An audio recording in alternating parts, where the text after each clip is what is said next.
Ready.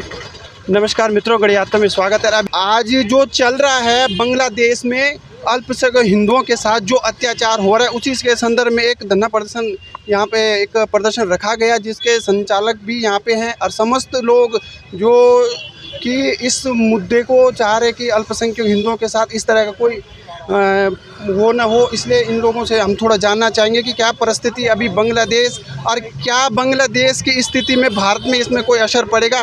तो सबसे पहले मैं अभी आपसे इन लोगों से जानना चाहूँगा कि क्या परिस्थिति अभी बांग्लादेश की। सर नमस्कार, आपका शुभ नाम सर?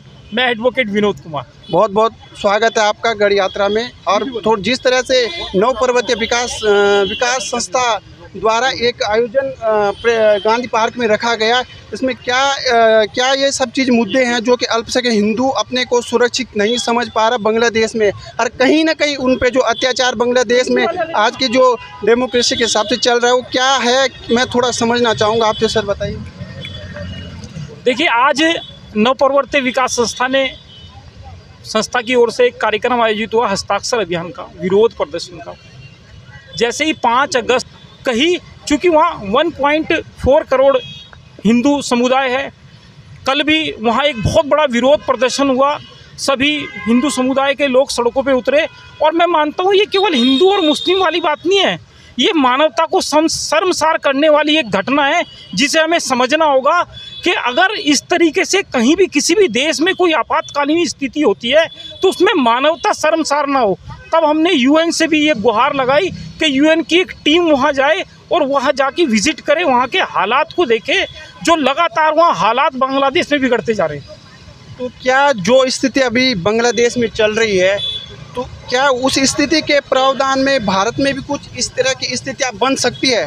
थोड़ा मैं आपसे जानता हूँ। देखिए, आपने बहुत अच्छी बात कही। देखिए, अगर हम भारत की बात करें, देखिए चूँकि वो हमारा सीमावर्ती देश है, जाहिर सी बात है कि भारत खतरे की जद में है। वो जो हालात वहाँ हैं वही हालात भारत में भी पैदा हो सकते हैं। क्यों? चूँकि अब सीमावर्ती जो भी देश होते हैं उनमें एक दूसरे की बात बहुत जल्दी पहुँचती है। चूँकि हमारे यहाँ भी सभी समुदायों से मिलके भारत बना हुआ है, किसी एक समुदाय का भारत नहीं है। यहाँ भी वही हालात में, मुझे कहने में कोई गुरेज नहीं है। अगर बांग्लादेश की जो हालत ख़राब है, वो दंगे हमारे यहाँ भी हो सकते हैं। जो इसके साथ ही साथ हमें सीमाओं को, हम देश के प्रधानमंत्री सरकार से भी गुहार करेंगे कि सीमाओं पे विपक्ष को भी सीमाओं की सुरक्षा पे, बॉर्डर की सिक्योरिटी पे ज़्यादा ध्यान देना पड़ेगा।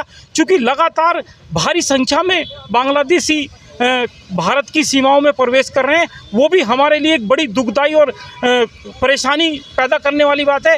क्योंकि पहले ही हमारी पॉपुलेशन लगातार बढ़ती जा रही है, उसमें और अगर बांग्लादेशियों की घुसपैठ होगी, और घुसपैठ के साथ साथ उसमें आतंकवादियों का घुसने का भी बहुत बड़ा अंदेशा है, तो जाहिर सी बात है। और जहाँ तक दंगे की बात है, भारत में तो नेचुरली बात है, अव्यवस्थाएं और शांति भारत में ही फैल सकती है। लेकिन जो सरकार द्वारा, हमारी यूएन को मतलब इंडियन गवर्नमेंट द्वारा जो एक बड़ा डिसीजन, शेख हसीना जो प्रधानमंत्री बांग्लादेश की रह चुकी है, अभी वहाँ पे जो तख्ता पलट है, तो क्या उनका यहाँ पे रहना भारत के लिए कुछ खतरा बन सकता है? या ऐसी स्थिति में क्या आप चाहेंगे, मतलब आप क्या बोलना चाहेंगे? शेख हसीना जो कि प्रधानमंत्री बांग्लादेश की रही और भारत में रह रही, तो क्या उनके यहाँ रहने पे कुछ ऐसी परिस्थितियाँ बन सकती है जो कि हिंदू मुस्लिम या आपस में कुछ इस तरह के मतभेद बन जाए और वही स्थिति इंडिया में पैदा न हो? या इस पे कुछ विचार आपके? देखिए, लगातार जब हम इस मामले को देखते हैं, 5 अगस्त के बाद जैसे ही शेख हसीना ने बांग्लादेश को छोड़ा, उन्हें खुद अपना देश छोड़ना पड़ा, अपनी जान बचानी पड़ी पीएमओ पे, वहाँ पर जो हमला हुआ। अब यहाँ पे बात हम भारत की करते हैं कि भारत ने उन्हें संरक्षण दिया। देखिए, आप अमेरिका की बात करो, आप ब्रिटेन की बात करो, आप अन्य किसी भी देश की बात करो, किसी ने भी उन्हें संरक्षण देने की बात नहीं कही। सभी देशों ने पल्ला झाड़ा। अब जहाँ तक भारत ने, चूँकि भारत का शेख हसीना से जो संबंध हैं वो बहुत अच्छे रहे।